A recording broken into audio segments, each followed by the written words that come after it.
Kita mulakan kuliah kita pada pagi ini. Bismillahirrahmanirrahim. Innal hamdalillah nahmaduhu wa nasta'inuhu wa nastaghfiruh wa na'udzu billahi min shururi anfusina wa min sayyiati a'malina. Man yahdihillahu fala mudhillalah wa man yudlilhu fala hadiyalah.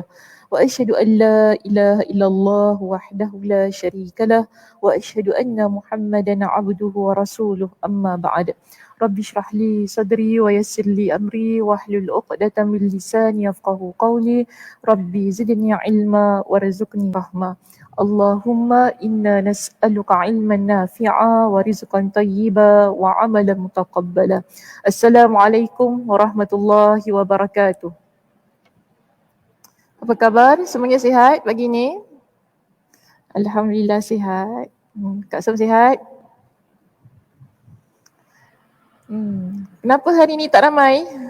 Takut ke nak datang masjid?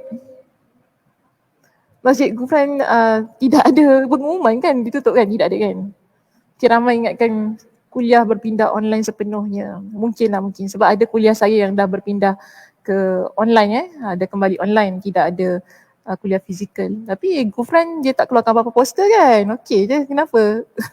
Ni kekurangan, tak apalah, kita berhusnuzon dengan orang-orang yang tidak mampu untuk datang ni mungkin. Atau mungkin boleh ke depan penuhkan zon 1 ni. Jadi mungkin teman-teman kita yang di belakang kalau sekiranya nak masuk ke zon 1 boleh saja sebab ada tempat kosong di sini. Jadi saya berikan peluang lah Mungkin di zon 2 ingin berpindah ke zon 1 sebab kita masih ada lagi tempat kosong. Atau mungkin boleh ke depan bagi teman-teman di belakang masuk ke sini lah, mungkin boleh. Persilakan Sebab saya lebih sukalah kalau penuh di depan saya ni. Jadi kita isi tempat kosong lah. Nak kata rapatkan saf pun dah tak ada istilah. Tapi tak apa, kita ni penuhkan di hadapan, bagi hadapan. Di sini ada lagi 4 tempat, depan saya pun ada 1 tempat. Okey. Boleh saja masuk ke zon 1. So masih lagi ada ruang Yang dah duduk mungkin kalau nak ke depan boleh saja. Jadi teman-teman di belakang mudah untuk ke depan. Okay, terima kasih.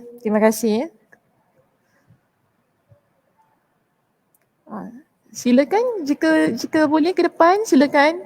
Terima kasih.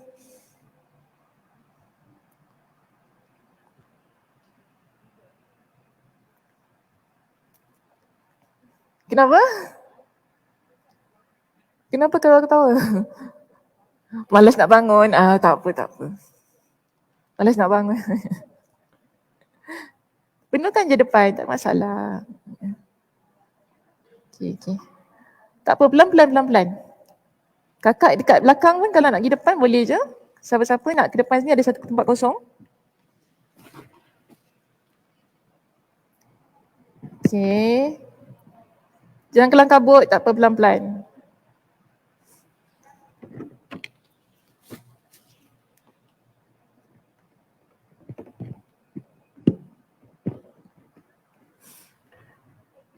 Okey.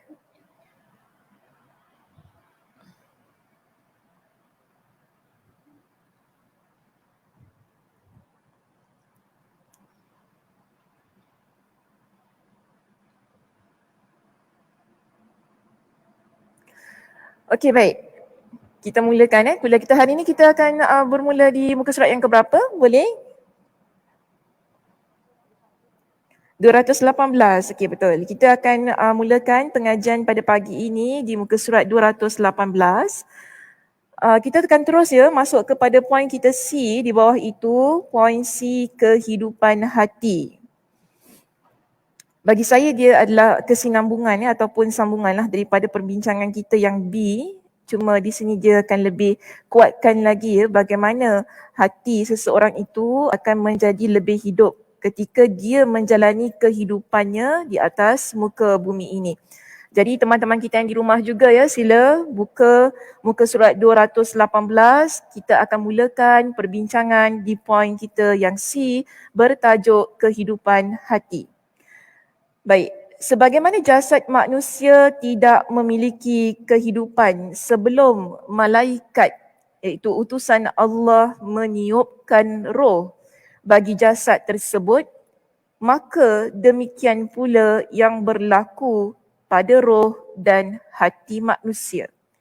Jadi jasad kita ni, manusia tidak memiliki kehidupan sebelum malaikat utusan Allah meniupkan roh bagi jasad tersebut. Jadi kita tidak hidup melainkan setelah Allah Subhanahu Wa Taala memberikan keizinannya kepada malaikat untuk meniupkan roh pada kita. Jadi ada sebuah hadis yang Nabi SAW sebutkan. Nabi SAW bersabda, "Inna ahadakum yujma'u khalquhu fi batni ummihi arba'ina yawman nutfatan." Pernah dengar hadis itu? Berkenaan dengan masa ataupun tahap seseorang ataupun janin berada di perut ibunya. Jadi Nabi SAW sebutkan dalam hadis ini, sesungguhnya kalian ini, kita manusia, Allah Subhanahu Wa Taala kumpulkan, letakkan dalam perut ibunya ataupun lebih tepat lagi dalam rahim ibunya selama 40 hari sebagai nutfah. Nutfah apa maksudnya? Air mani. Okey, sebagai dalam bentuk nutfah ni, dalam bentuk air mani selama 40 hari dalam perut ibunya. Kemudian Nabi SAW bersabda, Nabi kata, "Thumma yakunu alaqatan mithla dhalik." Kemudian dia terbentuk sebagai seketul darah, dia menjadi darah selama 40 hari juga di dalam perut ibunya. Jadi kita ada tadi pertama 40 hari, 40 hari sebagai air mani. Kemudian setelah 40 hari ia berbentuk seketul darah selama 40 hari juga. Lalu Nabi SAW menyebutkan dalam hadis ini, Nabi kata, "Thumma yakunu mudghatan mithla dhalik." Setelah 40 hari berlalu, terbentuk pula ia menjadi segumpal daging. Okay, so dia ada peringkat-peringkatnya.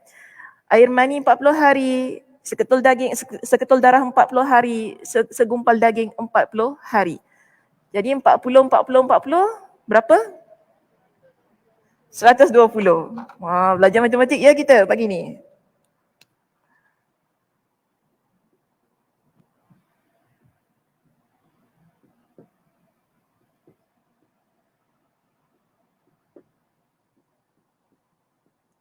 Setelah jadi air mani terjadi apa?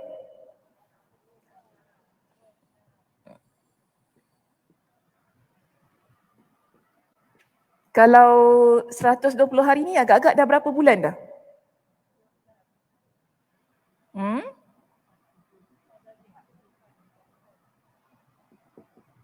4 bulan. Dia lebih kurang lah nak masuk 4 bulan. Okey. Jadi 120 hari. Lebih kurang nak masuk 4 bulan. Nabi kata setelah ini yang berlaku apa dia? Diutuskan malaikat. Ada dalam riwayat lain menyatakan malaikat tanya kepada Allah bagaimana nak tiupkan roh ataupun tidak pada janin yang sudah berada 120 hari ini. Maka di sinilah yang saya nak kaitkan dengan perenggan kita yang pertama tadi. Bila disebutkan bahawa janin ataupun kita ni tidak boleh hidup tanpa diutuskan malaikat untuk meniupkan roh itu tadi. 120 hari belum tentu keadaannya hidup. Ya, belum tentu. Tapi atas kehendak Allah, izin Allah Subhanahu Wa Taala, barulah malaikat itu datang untuk meniupkan roh pada janin tersebut. Di sini Nabi SAW menjelaskan Allah Subhanahu Wa Taala kemudiannya mengutuskan malaikat dan malaikat itu dia kata fayanfukhu fihi ruha. Malaikat pun meniupkan roh pada daging tadi. Sebab dalam keadaan ini dia dah mula nak sedikit terbentuk ya. Ada anggota badannya janin tu mula tumbuh. Sebab umpama hampir-hampirlah dah nak tumbuh tangan. Okay, dah mula terbentuk lah kita panggil. Kalau daging tadi belum terbentuk lagi, tapi dah selepas 120 hari dia dah mula terbentuk untuk menjadi satu janin atau yang sempurna lah, mula terbentuk. Jadi pada masa itu, malaikat diutuskan setelah Allah Subhanahu Wa Taala izinkan untuk ditiupkan roh. Dan juga pada waktu ini Allah Subhanahu Wa Taala memerintahkan kepada malaikat untuk menuliskan 4 perkara pada janin tersebut. Okey, pertama Allah Subhanahu Wa Taala perintahkan untuk menulis tentang rezekinya, kemudian tentang ajalnya, ketiga tentang amalnya, dan keempat ialah bahagia atau derita orang ini.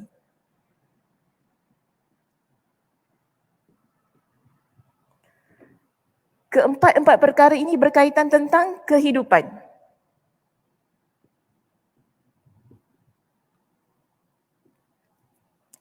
Okey, keempat-empat perkara yang Allah Subhanahu Wa Taala perintahkan ditulis oleh malaikat ini ialah berkaitan tentang kehidupan. Kerana apa? Sudah ditetapkan tadi untuk ditiupkan roh kepada janin tersebut. Jadi setelah ditiupkan roh, maknanya sudah ada kehidupan. Kehidupan itulah yang akan ditentukan dengan takdir yang telah Allah Subhanahu Wa Taala tetapkan sejak kita dalam perut ibu kita lagi. Jadi perkara ini ya kita lihat di situ.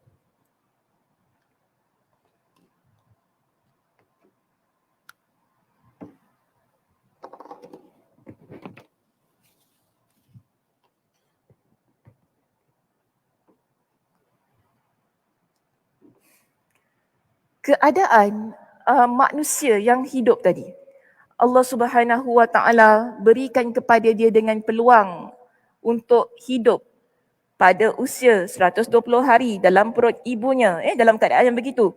Bermakna Allah Subhanahu Wa Taala takdirkan kehidupan kita semua begitu. Cara penciptaan kita, proses penciptaan kita manusia semuanya begitu. Tapi ada yang berbeza kan? Ada tak sampai sebulan, betul tak? Ada tak sampai 4 bulan, ada 8 bulan tapi dah terbentuk sepenuhnya di situ. Namun Allah Subhanahu Wa Taala walaupun sudah ditakdirkan untuk ditiupkan roh padanya, ada kehidupan pada janin itu, pada bayi yang dalam kandungan, tapi masih belum tentu adakah ia akan lahir ke dunia dalam keadaan yang hidup.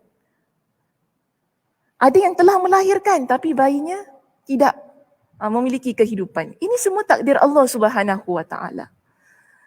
Namun yang penting pada poin ini, Imam Ibn Al-Qayyim Al-Jauziyah ingin ingatkan kepada kita, ketika Allah Subhanahu Wa Taala sudah berikan kepada kita dengan kehidupan sekarang ini, pada saat ini kita duduk di sini ataupun kita sedang mengikuti kuliah ini, bermakna 120 hari sehinggalah kita dilahirkan oleh ibu kita itu, Allah Subhanahu Wa Taala berikan kepada kita dengan sebuah kehidupan. Kehidupan yang disebut sebagai kehidupan zahir. Begitu juga dengan hati manusia. Hati manusia, dia tidak boleh hidup tanpa roh. Sebagaimana jasad yang tidak boleh hidup tanpa adanya roh yang ditiupkan itu tadi oleh para malaikat. Jadi di sini, cuba lihat pada line yang seterusnya. Maka demikian pula yang berlaku pada roh dan hati manusia. Ia tidak akan hidup sebelum Rasulullah meniupkan roh, iaitu wahyu yang disampaikannya kepada beliau. Hati kita, dia tidak akan hidup sebelum ianya menerima wahyu yang disampaikan oleh Nabi SAW. Wahyu di dalam perbincangan kita dalam kitab ini akan disebut dengan perkataan roh. Setiap ayat yang kita baca nanti, Allah Subhanahu Wa Taala sebutkan roh dengan maksud wahyu. Sebab itu kita lihat pada firman Allah yang pertama di sini. Allah Subhanahu Wa Taala berfirman, Yunazzilul malaikata birruhi min amrihi ala man yasha'u min ibadi. Dia menurunkan para malaikat membawa wahyu dengan perintahnya kepada siapa yang dia kehendaki di antara hamba-hambanya. Dalam bahasa Arab kita baca, disebutkan dengan perkataan roh. Bila kita baca terjemahannya, diterjemahkan sebagai wahyu. Nampak ya? Okay, wahyu itu tadi disebut sebagai roh dalam Al-Quran. Bila kita baca dalam bahasa Melayu ataupun dalam bahasa Indonesia di sini, dijelaskan kepada kita dengan membawa wahyu. Jadi wahyu itu dilihat sebagai roh, iaitu yang memberikan kehidupan kepada manusia. Begitu juga pada muka surat kita yang berikutnya di sini, ayat yang ke-15 dalam surah Al-Mu'min. Surah Al-Mu'min ni juga disebut sebagai surah Ghafir. Ya? Kalau kita buka Al-Quran tak jumpa surah Al-Mu'min, sila cari surah Ghafir. Jadi dalam surah Ghafir atau surah Al-Mu'min, ayat yang ke-15, Allah Subhanahu wa Ta'ala menjelaskan perkara yang sama sebagaimana yang terdapat dalam surah An-Nahl pada ayat yang kedua itu. Di mana Allah Subhanahu wa Ta'ala berfirman, yulqir ruh. Dialah yang menurunkan roh, roh itu maksudnya wahyu, min amrihi ala man yasha'u min ibadi. Dengan perintahnya kepada yang dia kehendaki di antara hamba-hambanya. Jadi kita lihat, yulqir ruh di situ bermaksud Allah Subhanahu wa Ta'ala menurunkan wahyu. Apa yang kita faham tentang wahyu? Wahyu tu apa?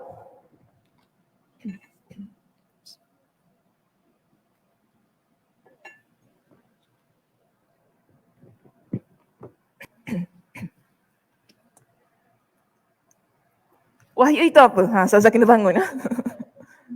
Kalau dia duduk tak ada orang jawab. Di sini ada jawapan. Wahyu itu apa? Cik Yah nak jawab Cik Yah. Apa dia? Ilmu. Okey, kita lock dulu jawapan itu. Ada yang lain nak berikan jawapan? Apa dia? Petunjuk. Okey. Ada sebut wahyu, ada sebut ilmu, ada kata petunjuk, ada lagi yang nak berikan jawapan? Apa dia? Utusan dari Allah. Okey, ada lagi? Banyak jawapan ni. Tak apa, kita kumpul dulu. Nak tengok siapa yang kena, tak ada. Gurau je Ustazah. Pagi-pagi ni ya. Saya mengantuk sebenarnya. Ni Kak Ia pula. Kak Som nak sebut apa? Perantaraan. Wahyu tu adalah perantaraan. Okey, ada yang lain? Di sini? Sampai dah ke hujung. Dari hujung ke hujung dah saya jalan ni. Saya tak boleh pergi belakang. Kalau pergi belakang, saya pergi belakang. Ada jawapan nak berikan?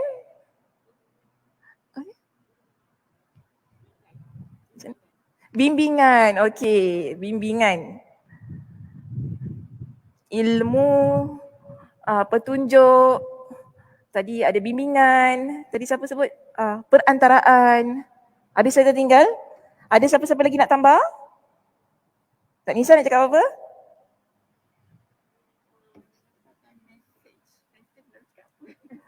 Mendapatkan mesej lagi? Menyampaikan mesej. Wahyu itu menyampaikan mesej. Okey. Boleh lah. Tak apa. Macam exam. Stres ke? Jangan stres lah. Tak stres. Kita baik belajar online ni. Jawab dekat komen. Senang. Kan? Tak nampak dah siapa jawab, siapa tak jawab. Jangan stres. Relax. Saya pun tak nak stres-stres lah. Saja kita nak memeriahkan suasana. Kalau saja cakap seorang je, bosan je kan. Dia cakap straight, kau tak berhenti. Tak ada full stop. Kau sampai. So kita lihat di sini. Allah Subhanahu wa Ta'ala. Tadi dalam Al-Quran surah An-Nahl dengan surah apa tadi? Sila rujuk balik. Surah Ghafir. Ni jangan panjang.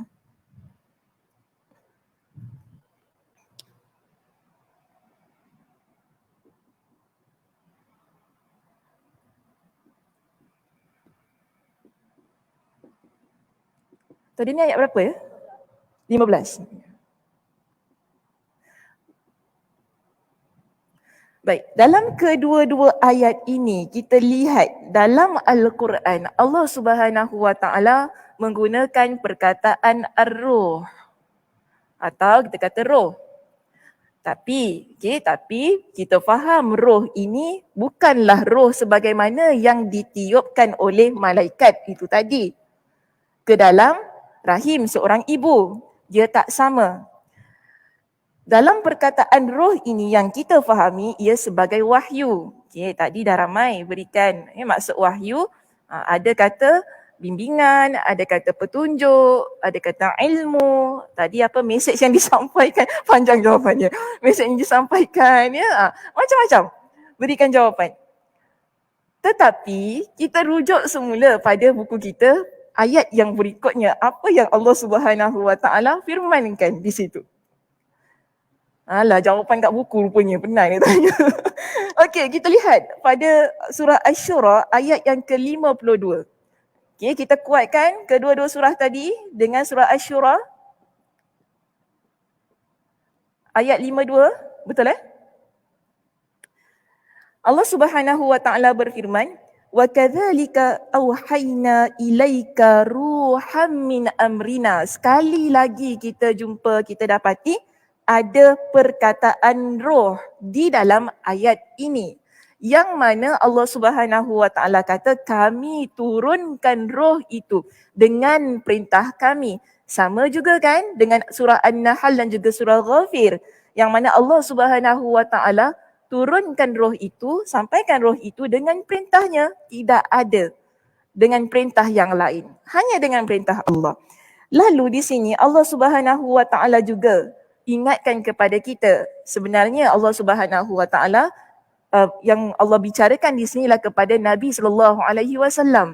Ya, baik, kita lihat apa kata Allah Subhanahu Wa Taala. Firman Allah Subhanahu Wa Taala, "Ma kunta tadri mal kitab walal iman." Sebelum turunnya roh itu. Okey, sebelum turunnya roh itu, sebelum ini engkau tidak ketahui apa itu kitab, apa itu iman. Allah Subhanahu Wa Taala sebutkan begitu. Kemudian walakin ja'alnahu nuran nahdi bi man nasha'u min ibadina. Tetapi kami jadikan roh itu tadi sebagai cahaya untuk kami berikan petunjuk kepada siapa yang kami kehendaki di kalangan hamba kami. Roh di sini bermaksud Al-Quranul Karim. Wahyu. Oh, ya Allah. Jauh nak pergi Ustazah. Bukan, saya tak pergi jauh. Jawapannya yang jauh tadi, okey? Jawapannya yang jauh. Yelah, kita tahu Allah Subhanahu Wa Taala turunkan wahyu yang pertama. Kita sebut wahyu pertama kepada Nabi SAW. Surahnya apa? Iqra. Itu apa? Al-Quran kan? Tak terfikir. Oh, kita tak terfikir. Tak terfikir. Tak apa. It's okay. Belajar. Ini namanya belajar. Kalau dah terfikir tak belajar namanya tu kan. Dah pandai tak tahu, tak payah belajar. Semua soalan tanya semua kita dapat jawab kan. Maknanya di situ kita tak perlu belajar. Sekarang kenapa kita belajar? Sebab ada banyak benda mungkin kita tak terfikir, kita tak teringat ya. Sekarang bila kita belajar, alhamdulillah. Yang menjadi satu peringatan kepada kita yang kita boleh fikirkan bersama, yang akhirnya menjadi ilmu untuk diri kita. So sekarang ini bila ketiga-tiga ayat tadi menyebutkan tentang roh yang diterjemahkan sebagai wahyu, kita fahami bahawa wahyu ini bermaksud Al-Quranul Karim yang Allah Subhanahu Wa Taala turunkan kepada Nabi SAW. Yang hingga ke hari ini kita baca, yang ada pada diri kita. Ya, Al-Quranul Karim itu Allah kata apa? Walakin ja'alnahu nura. Sebelum turunnya Al-Quran, kita tak tahu tentang apa itu kitab. Maksudnya apa itu Al-Quranul Karim. Kita tidak ada panduan, tidak ada guidelines dalam kehidupan kita. Bahkan kita tidak tahu apa itu iman. Kita tak faham bagaimana untuk beriman kepada Allah Subhanahu Wa Taala. Tapi Allah Subhanahu Wa Taala turunkan roh itu, yakni wahyu. Walakin ja'alnahu nura. Kami jadikan ia sebagai cahaya untuk kita, untuk hati kita ini. Supaya kita dapat tahu bagaimana kemanisan iman. Bagaimana apa yang Allah Subhanahu Wa Taala rekodkan dalam Al-Quran. Ramai orang boleh baca Al-Quran muslimah, tapi ramai orang tidak boleh beriman dengan apa yang terkandung dalam Al-Quran jika ia tidak menjadi cahaya dalam kehidupan kita. Sebab itu Allah kata kami jadikan ia sebagai cahaya untuk kami berikan petunjuk kepada siapa yang kami kehendaki di kalangan hamba kami. Siapa yang Allah inginkan, siapa yang Allah hendak, dia dapat cahaya itu bila dia baca Al-Quran, dia akan beroleh. Cahaya inilah yang perlu ada pada hati kita, yang ia menghidupkan. Sebab itu tadi pada perenggan kita yang pertama disebutkan kepada kita, malaikat Allah Subhanahu Wa Taala utuskan untuk kita ini sebagai yang meniupkan roh itu tadi ketika janin berusia 120 tahun untuk berikan kehidupan pada kita. Ya, atas izin Allah Subhanahu Wa Taala, atas perintah Allah Subhanahu Wa Taala. Tapi kita jangan lupa, tak semestinya bila Allah Subhanahu Wa Taala berikan kepada kita dengan kehidupan, kita sudah hidup zahir dan batin. Kehidupan yang malaikat tiupkan itu tadi atas perintah Allah, ia hanya semata-mata tentang zahir kita yang hidup. Tapi hati kita belum lagi. Sekiranya kita tidak menerima wahyu yang kedua ini. Okey? Kalau wahyu yang kedua ini kita tak terima, maksudnya wahyu yang kedua ini kalau ia tidak menjadi sesuatu yang ada dalam hati kita, kita cuma hidup pada zahir sahaja. Untuk memastikan batin iaitu hati seseorang juga hidup sebagaimana keadaan zahirnya. Ya, dia ada life untuk jiwanya itu tadi. Wahyu ini memainkan peranan yang utama, iaitu Al-Quranul Karim yang ada dalam hati seseorang. Sebab itu ya, bila kita rujuk dalam ayat, dalam tafsir yang dikemukakan oleh Imam At-Tabari, ayat yang ini, iaitu surah apa tadi? Surah Asy-Syura ayat yang ke-52. Ya, dalam surah Asy-Syura ayat yang ke-52 ini bila kita rujuk pentafsiran yang diberikan oleh Imam At-Tabari dalam kitab tafsirnya. Jadi kita rujuk dalam kitab para ulama, bagaimana para ulama mentafsirkan ayat ini. Adakah betul yang dimaksudkan dengan walakin ja'alnahu nuran itu adalah Al-Quranul Karim? Jadi di sini kita mengambil pendapat Imam At-Tabari antaranya. Sebenarnya ramai di kalangan para ulama tafsir yang telah memberikan pentafsiran yang sama. Tetapi di sini saya lebih cenderung untuk mengambil pendapat yang telah dikemukakan oleh Imam At-Tabari dalam kitab tafsirnya. Yang mana beliau mengatakan bahawa Al-Quran ini adalah sebagai cahaya. Kenapa kita panggil ia sebagai cahaya? Yang Allah Subhanahu Wa Taala tegaskan itu tadi dalam surah Asy-Syura ayat yang ke-52. Kami jadikan ia sebagai cahaya kerana bila Al-Quran itu kita anggap ia sebagai cahaya dalam hati kita, ia akan memberikan petunjuk. Okey, Al-Quran akan berikan petunjuk untuk kita menerangi kehidupan. Sekejap ya, saya tampal dulu. Susah nak pegang. Harap ia tak terbanglah ke situ ke. Baik, kita lihat di sini.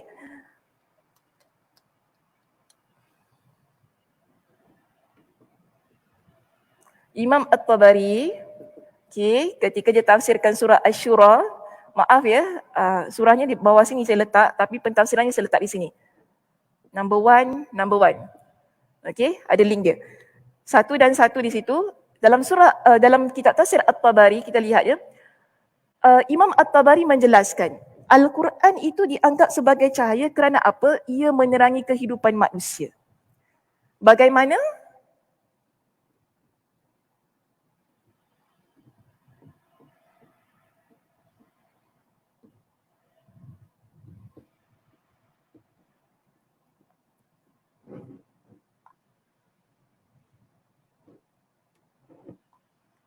Cahaya yang menerangi kehidupan.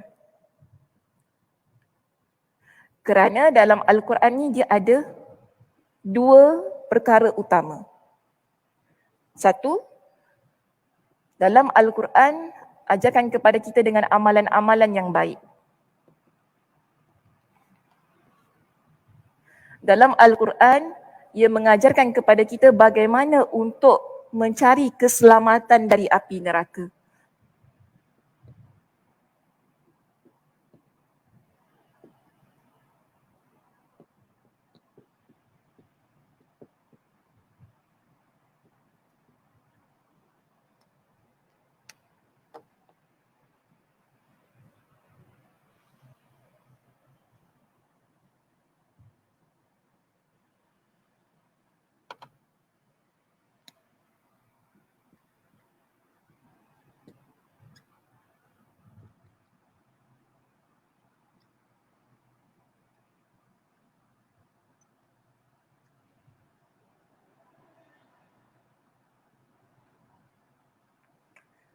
Dua perkara ini daripada awal kita baca surah Al-Fatihah hinggalah kita baca penutupnya. Apa surah penutupnya dalam Al-Quran? Qul huwallahu ahad. Qul huwallahu ahad, surah Al-Ikhlas. An-Nas, An-Nas. Qul a'udzu birabbinas. Daripada awal surah Al-Fatihah sampai surah An-Nas, satu Al-Quran 30 juzuk ni, dua perkara yang terkandung dalam Al-Quran yang memberikan cahaya pada diri kita, iaitu amalan-amalan yang baik. Kita akan belajar tentang amalan-amalan yang banyak sangat dalam Al-Quran, tentang akhlak, budi pekerti, kan? Dia bukan hanya semata-mata tentang ibadah, tapi bagaimana untuk membentuk identiti diri kita sebagai seorang muslimah yang salihah. Dalam Al-Quran ada mengajarkan tentang hal itu. Begitu juga dalam Al-Quranul Karim menerangkan kepada kita bagaimana untuk kita selamat daripada api neraka. Kedua-dua ini adalah sesuatu keadaan yang mana kita sebut Al-Quran berikan kepada kita dengan cahaya. Sebab kalau kita duduk di tempat yang gelap, adakah kita akan nampak jalan? Kita tak nampak jalan. Kita tak nampak jalan, bagaimana kita nak beramal dengan amalan-amalan yang baik? Kita tak nampak jalan bagaimana untuk selamat dari api neraka. Sebab itu pentingnya Al-Quranul Karim. Ia menjadi panduan, ia menjadi cahaya yang roh ini untuk menghidupkan hati kita, bagi kita beramal dengan amalan-amalan yang baik dan supaya kita selamat daripada api neraka itu tadi. Di dalam surah yang lain, Allah Subhanahu Wa Taala mengingatkan kepada kita tentang 4 fungsi Al-Quranul Karim. Okay, di samping sebagai cahaya tadi kan, ya, kita lihat di dalam surah Yunus ayat yang ke-57.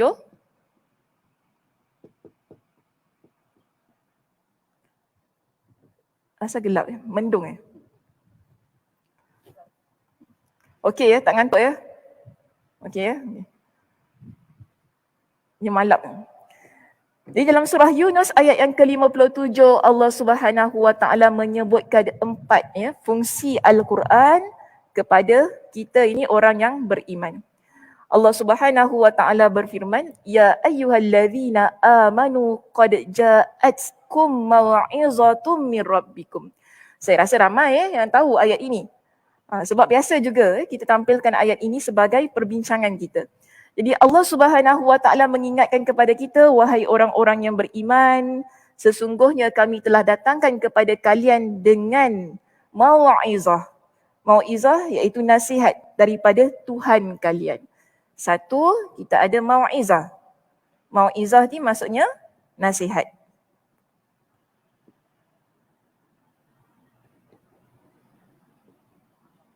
Baik, yang kedua Allah Subhanahu Wa Taala berfirman wa shifa'ul lima fis sudur. Al-Quran ini dia menjadi syifa, iaitu penawar bagi hati. Ni nak cari penawar hati kan? Dah jumpa dah penawar hatinya. Okey, yang kedua, penawar bagi hati kalian. Kemudian yang ketiga, wa hudaw wa rahmatan lil mu'minin. Al-Quran itu juga merupakan petunjuk dan rahmat bagi orang yang beriman.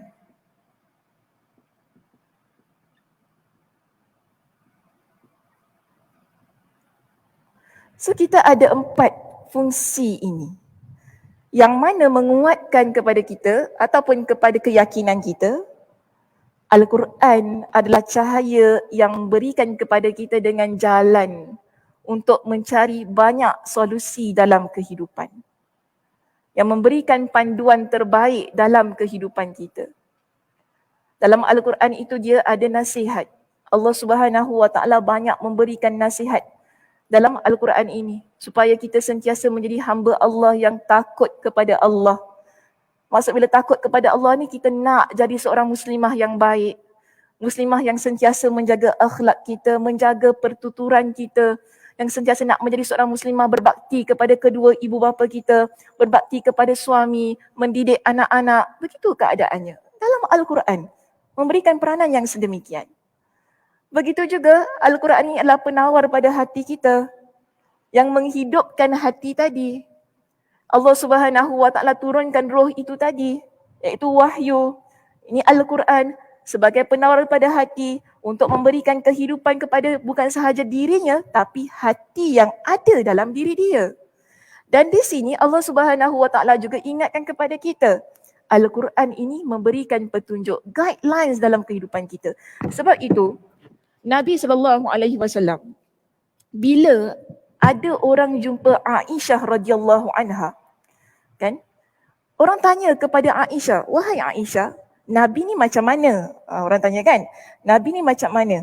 Aisyah jawab simple je, kana khuluquhul Quran. Rasulullah, Nabi SAW, akhlaknya adalah Al-Quran. Nampak ya? Akhlaknya adalah Al-Quran.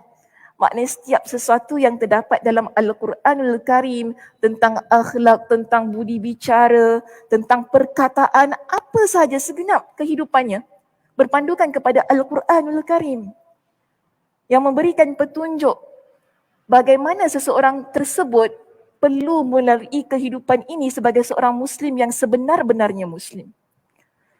Dan seterusnya ia menjadi rahmat. Rahmat itu penuh dengan kasih sayang, penuh dengan keberkatan dalam hidup seseorang. Jadi 4 fungsi ini dia menguatkan fungsi yang pertama tadi sebagai cahaya. Saya tak letak cahaya.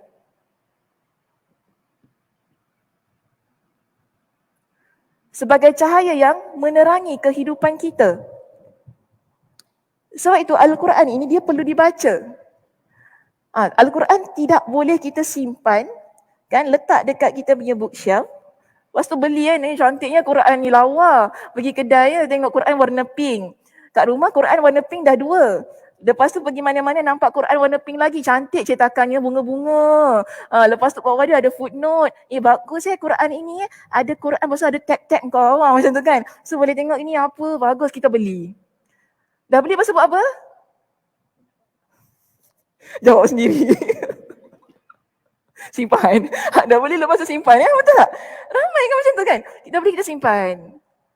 Ada lagi Quran kat rumah tu nampak lah. Kita tak baca. Sebab tu Al-Quran dibeli bukan sebab dia cantik. Kan, bukan sebab fungsinya beza. Ini Al-Quran khusus wanita. Ada jumpa Al-Quran gitu? Ada. Kan? Yes, ada. Dia Al-Quran ni, saya adalah di rumah ya. Al-Quran ni khusus wanita. Maknanya dalam Al-Quran tu daripada awal sampai akhir tu dia akan highlightkan ayat-ayat yang berkenaan dengan wanita. Itu nama Quran wanita. Kalau Quran lelaki saya tak tahu mungkin. Kalau Quran lelaki tu dia letak semua ayat-ayat lelaki dia highlight. Wallahu a'lam lah. Sebab kita ni suka attract orang perempuan. Kan? Orang perempuan suka yang cantik-cantik. Dia semangat sikit. Bukan cakap orang lelaki tak semangat. Marah orang lelaki dengar. Apa tak semangat ke kita nak belajar? Tak. Orang perempuan ni dia semangat. Apa-apa dia nampak Quran cantik kan. Kadang-kadang masalahnya dia jadi perniagaan. Jadi bisnes untuk orang, peluang perniagaan untuk orang lain. Tapi tak apalah asalkan niatnya ikhlas kerana Allah Subhanahu Wa Taala untuk memberikan kemudahan kepada kita ya, belajar dan sebagainya, itu okey, tak ada masalah. Bagus sebenarnya, inisiatif yang baik. Sebab tu ada kalangan kita yang beli kan, sebab sukalah, mudah bila kita baca Al-Quran, nampak ini dia highlightkan colour pink kan. Ini kita tentang perkahwinan, mahar, tentang talak, kita punya faraid orang perempuan berapa, gitu, anak perempuan dapat berapa, dia akan highlightkan semua tentang haid kan, contoh tentang menyusukan, di dalam Al-Quran ada. Dia memberi guideline saya tadi kan, panduan. Cantik sebenarnya, bagus. Tapi masalahnya adakah kita baca? Sebab tu sebelum beli Al-Quran ni kena tanya dulu, ni nak baca ke tidak? Bukan saja kata tak boleh beli, boleh. Belilah, nak beli sampai 10, 20 pun okey je. Bagus, kan? Bagus. Rumah kita banyak Al-Quran. Bagus. Kalau berlaku kematian pun senang. Minta maaf kalau kasar. Tak, selalu kematian orang cari surah Yasin ya. Surah Yasin. Saya nak cerita sikit lah. Masa arwah abah saya meninggal, kan? Rumah saya ni tak ada banyak Yasin yang satu tu. Kita banyak Al-Quran. Rumah kita semua Al-Quran yang sekelepuk. Tak ada Yasin lah ya, satu keping-keping. Bila arwah abah meninggal ni semua cakap, Yasin mana? Yasin mana? Kita pergi, Quran.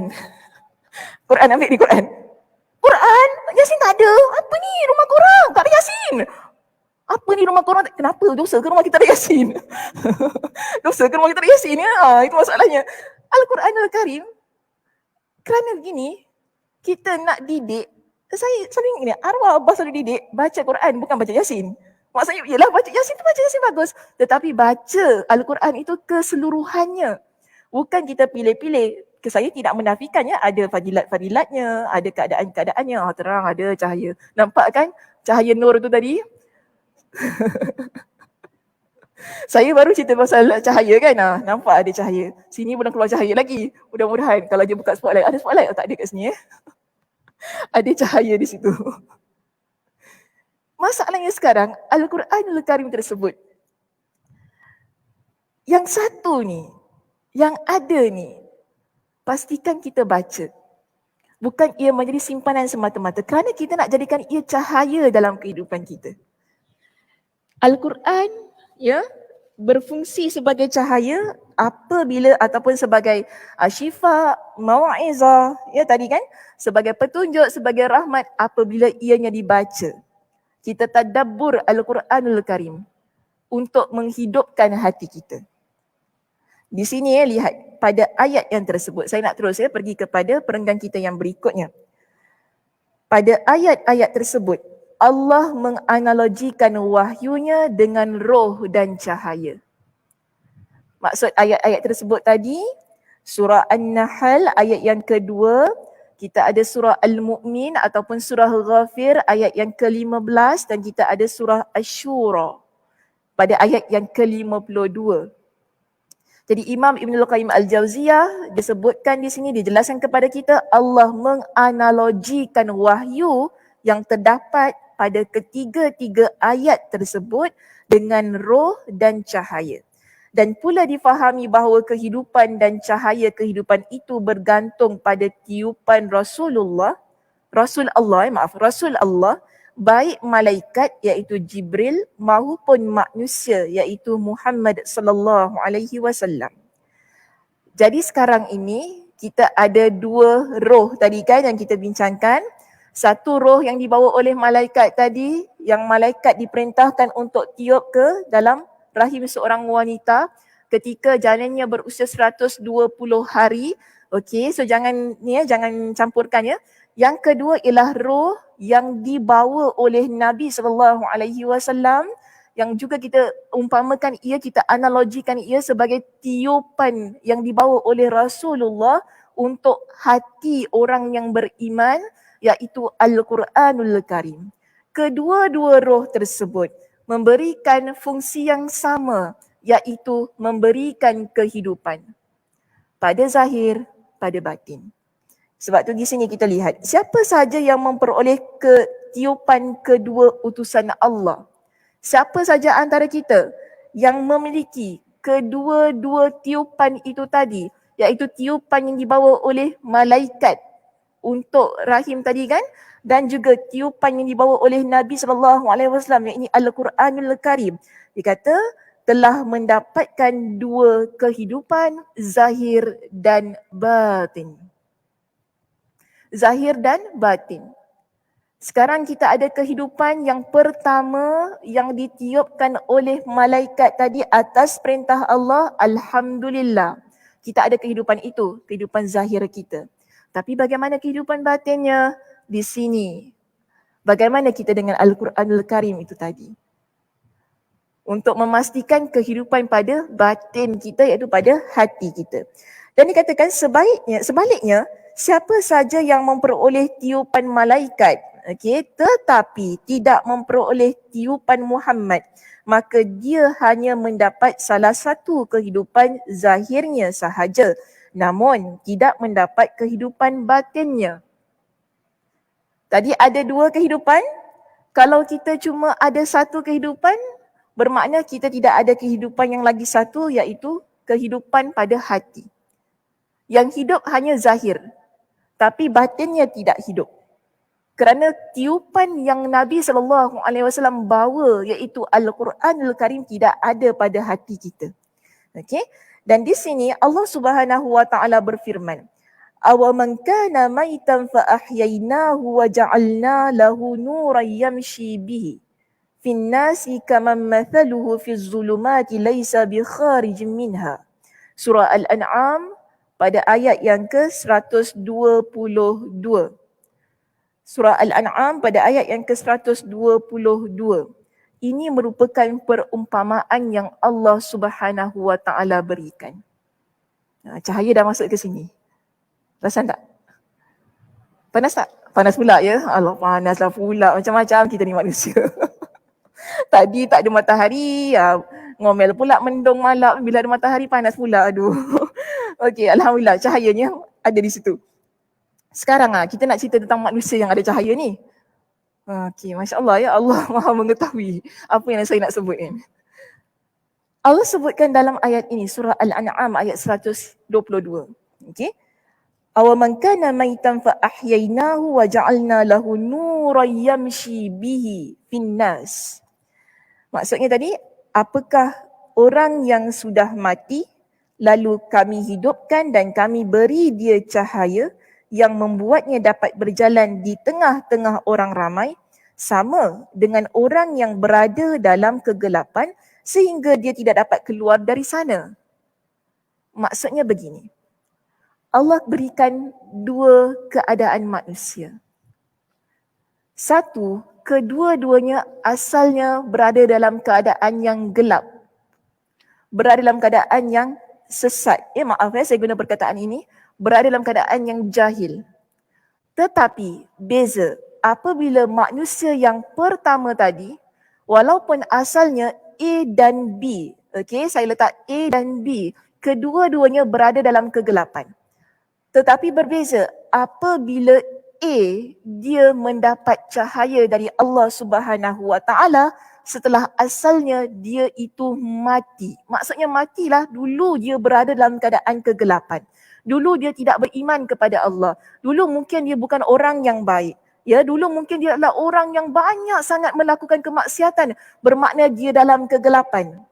Tapi kemudiannya orang yang dalam kegelapan itu tadi, Allah Subhanahu Wa Taala keluarkan dia, Allah Subhanahu Wa Taala berikan kepada dia dengan petunjuk, Allah berikan kepada dia dengan cahaya.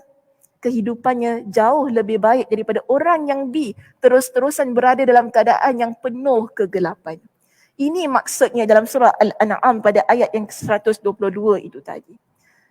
Perbandingan yang Allah Subhanahu Wa Taala berikan. Orang yang memiliki cahaya takkan sama dengan orang yang terus-terusan berada dalam keadaan yang gelap. Allah Subhanahu Wa Taala berikan kepada kita dengan satu nikmat yang tidak boleh kita sangkal hingga ke hujung usia kita, iaitu nikmat iman dalam hati kita ini.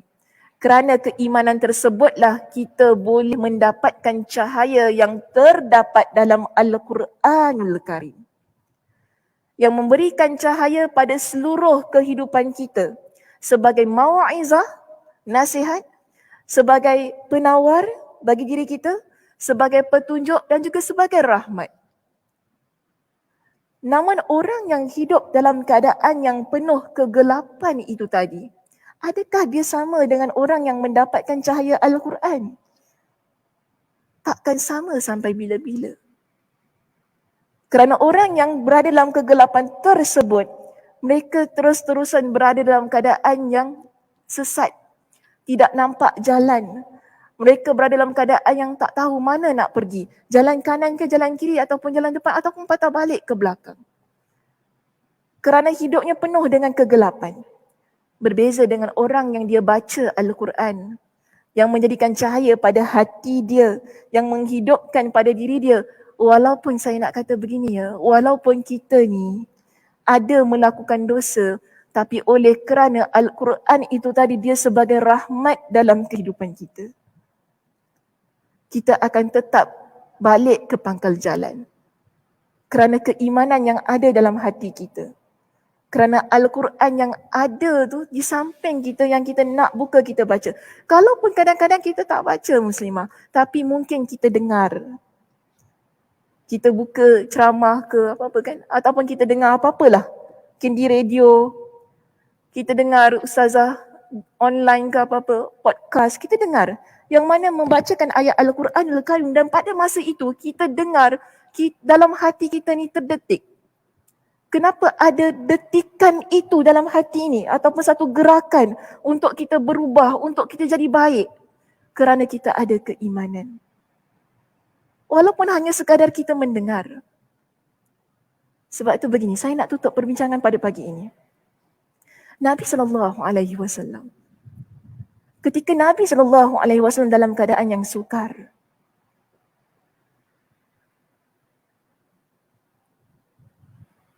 antara permintaan yang Nabi panjatkan ialah tentang Al-Quranul Karim. Nabi SAW berdoa. Nabi kata apa? Allahumma inni as'aluka an taj'alal Qur'ana rabi'a qalbi. Sebenarnya doanya panjang. Ada antara ungkapan doa yang Nabi ajarkan kepada kita bila seseorang ini di dalam keadaan yang kesedihan, dalam keadaan yang resah, jiwanya penuh nestapa, duka yang rasa tidak ada penghujung. Bila dia baca doa ini, Allah Subhanahu Wa Taala akan campakkan kegembiraan dalam hati dia. Dan antara lafaz doanya panjang. Saya nak ambil yang hujung saja belakang ni. Ya, antara lafaz doanya Nabi mohon kepada Allah, ya Allah, aku mohon kepada engkau agar engkau jadikan Al-Quran rabi'a qalbi. Al-Quran itu sebagai musim bunga pada hati aku. Maksudnya dia jadikan satu bentuk yang menggembirakan. Ya, kita kalau musim bunga ni apa rasanya? Bunga, pergi mana-mana semua bunga, pergi sini bunga, nampak sana, nampak sini, orang kata kalau dalam bahasa mak-mak kita, macam nak gila aku nampak bunga tu. Ya, macam itu keadaan dia. Sebab dia suka sangat dengan bunga. Dia nampak bunga tu, tapi tu bukan sebab gila betul-betul. Kerana dia happy. Dia suka sangat dengan situasi tersebut. Dan Nabi SAW minta kepada Allah, jadikan Al-Quran ini begitu pada hatinya. Yang dalam keadaan gelisah, gusar, gundah gulana, kita minta kepada Allah Subhanahu Wa Taala, jadikan Al-Quran sebagai musim bunga yang menggembirakan, yang menceriakan untuk jiwa kita. Lalu Nabi kata apa? Wa nura sadri, dan cahaya bagi hatiku. Bertepatan kan dengan apa yang kita bincangkan daripada awal tadi. Kita minta Allah Subhanahu Wa Taala bukan sahaja menjadikan Al-Quranul Karim itu tadi sebagai sesuatu yang memberikan kegembiraan bagi jiwa kita. Tapi kita minta kepada Allah Subhanahu Wa Taala, jadikan Al-Quranul Karim sebagai cahaya untuk hati kita. Wa nura sadri wa jilaa huzni. Seterusnya Nabi kata apa? Wa jilaa huzni, dan penghapus pada dukaku. Wa zahaba hammi, dan yang menghilangkan, melenyapkan setiap keresahan yang ada pada diri aku. Dalam doa itu, doa kesedihannya, intipatinya ialah Al-Quranul Karim. Minta kepada Allah Al-Quran yang kita beli tu tadi banyak-banyak, bukan setakat kita beli, tetapi ia menjadi sebuah kitab yang kita baca, kita tadabbur. Maksud kita tadabbur ni, kita amati setiap lafaz yang ada dalam Al-Quran itu tadi, supaya ia menjadi mawa'izah, ia menjadi penawar, ia menjadi petunjuk, menjadi rahmat. Kerana apa? Al-Quran yang kita baca, yang kita tadabbur, yang kita nak beramal dengannya, bila kita rasa sedih, inilah fungsinya juga. Ia akan menjadi seperti musim bunga untuk hati kita. Ia akan menjadi sesuatu yang mana memberikan cahaya kepada jiwa kita. Melenyapkan kedukaan kita, menghapuskan segala keresahan yang bersarang dalam jiwa kita. Ini Al-Quranul Karim. Itu juga permintaan yang Nabi SAW panjatkan kepada Allah. Dan Nabi ajarkan doa itu kepada para sahabat. Nabi ajarkan kepada kita umat Nabi SAW. Bila kamu sedih, bila kamu resah, rasa gelisah, doa dengan doa itu, minta kepada Allah.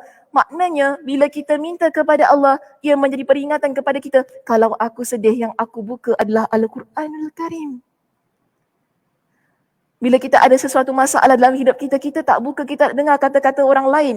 Ya, yang pertama sekali, dalam kehidupan kita sebagai seorang yang beriman kepada Allah, yang pertama sekali kita cari Al-Quran.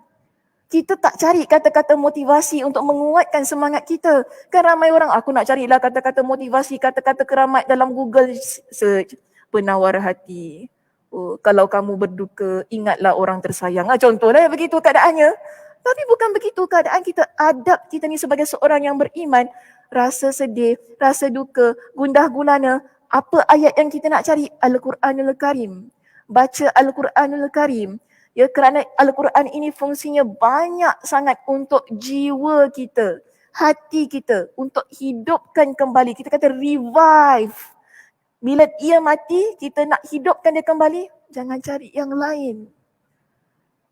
Datang dulu kepada Al-Quran, buka, baca dengan sepenuh jiwa, sepenuh hati. Sedikit, selama kelamaan, dia akan berkurangan kesedihan itu. Walaupun masih ada, saya kata. Walaupun rasa sedih itu masih ada dalam hati kita. Kita, saya tak boleh move on. Hati saya masih sedih. Kenapa saya masih sedih? Buka Al-Quran, cuba baca, jadikan ia sebagai bacaan harian kita. Lama kelamaan, kita akan sedar. Hati kita ini adalah milik Allah. Bukan kita yang memberikan panduan pada hati kita. Bukan kita yang kawal apa yang ada pada hati kita. Serahkan ia kepada Allah Subhanahu Wa Taala dengan usaha kita untuk menghapuskan kesedihan tersebut. Carilah apa jua solusi, tapi Al-Quran jangan kita tinggalkan. Maknanya saya bukan kata tak boleh jumpa kaunselor. Bukan saya kata tak boleh jumpa psikologi ke apa, tak boleh pergi buat rawatan ke apa kan. Tak boleh jumpa apa-apalah. Bukan gitu. Kena baca Al-Quran aja. Bukan begitu maksud saya. Cari apa jua jalan yang boleh memberikan kepada kita dengan solusi. Kita usaha untuk mengeluarkan diri kita daripada semua permasalahan yang menyebabkan kita rasa sedih. Kita usaha untuk keluarkan daripada diri kita ni, hati kita ini, segala macam perkara yang buat kita rasa gundah gulana. Perlu ada usahanya. Tetapi satu yang jangan kita lupa, Al-Quran kita di mana? Ramai orang lupa tentang hal itu. Kita cuma fikir, cari ni, jumpa Ustazah Sakinah, ceritakan masalah aku pada dia, nanti dia boleh jawab, dia bagi solution. Kita cuma ingat itu sahaja dalam hidup kita bila kita ditimpa dengan masalah. Allahnya mana? Al-Qurannya mana? Kadang-kadang kita lupa tentang semua ini. Sedangkan Nabi SAW ingatkan kepada kita, bila sedih, minta kepada Allah, jadikan Al-Quran itu sebagai penawar untuk hati kita. Kerana Nabi SAW juga ingin ingatkan kepada kita, Al-Quran ini dia adalah cahaya. Bila kita tinggalkan ia, gelaplah hidup kita. Kita takkan nampak jalan. Sebab itu bila kita sedih, kita tak nampak jalan. Mana kita nak pergi? Orang berikan nasihat kepada kita dengan pelbagai macam nasihat. Pelbagai macam orang berikan nasihat kepada kita. Kita masih lagi tak nampak di mana duduk perkara sebenarnya sehingga kita boleh keluarkan diri kita daripada permasalahan tersebut. Kita masih buntu. Kerana mungkin di situ cuba kita koreksi kembali. Kita muhasabah kembali. Ada perkara yang kita tinggalkan. Mungkin saya kata. Iaitu Al-Quranul Karim. Nabi SAW ajarkan doa itu. Nabi kata apa? Orang yang baca dengan doa ini, Allah Subhanahu Wa Taala akan lenyapkan kesedihan dalam hati dia. Allah Subhanahu Wa Taala akan gantikan kesedihannya dengan farha, maksudnya dengan kegembiraan.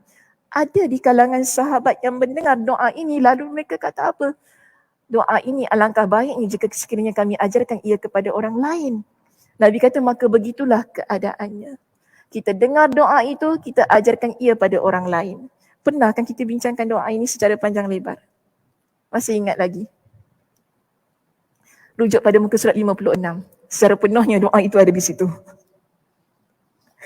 Okey. Muka surat 56. Mungkin cik mana soalan kenapa tak letak ni? Letaklah bagi kita notes ke apa ya. Rujuk muka surat 56. Jadi situ ada doa yang panjang. Muka surat 56 kita dah bincangkan sebenarnya. Panjang lebar. Satu bab yang khusus kita bincangkan tentang doa ini. Di akhir doa itu, Nabi SAW sebutkan tentang Al-Quran. Dah hafal ke belum? Bila ni? Tahun bila belajar ni? Masa nak check lah date. Ada date. Tahun bila belajar ni? Tahun lepas ke? 2020. 5 Februari 2020. MDG. So saya letak kat situ. Tahun lepas ya? Lama. Dah hafal belum? Sikit-sikit. Sikit-sikit. Doanya bagus. Amat baik sekali. Ya, jika teman-teman yang di rumah, jika nak rujuk muka surat 56, di situ keseluruhan doanya. Sebab tadi yang Ustazah baca cuma yang akhir sekali. Sebab saya nak relatekan dengan Al-Quranul Karim tu tadi. Tapi terbaik di sinilah baca daripada awal. Daripada awal hinggalah ke akhir. Doanya, insya-Allah mudah-mudahan Allah Subhanahu Wa Taala memberikan kepada kita dengan cahaya pada hatinya, kegembiraan, ya, hilang semua rasa duka. Mudah-mudahan begitu keadaannya apabila kita beramal ya dengan apa yang Nabi SAW ajarkan kepada kita. Okey muslimah, itu sahaja perbincangan kita untuk pagi ini. Terima kasih di atas perhatiannya. Mudah-mudahan Allah Subhanahu Wa Taala memberikan kepada kita dengan kefahaman ya, dengan satu motivasi diri yang kuat untuk kita terus-terusan beramal dengan setiap apa yang telah kita pelajari, setiap apa yang telah kita baca dalam kitab ini. Sebab kalau kita baca pun tapi kalau tidak ada kekuatan untuk mengamalkan, masalah juga ya.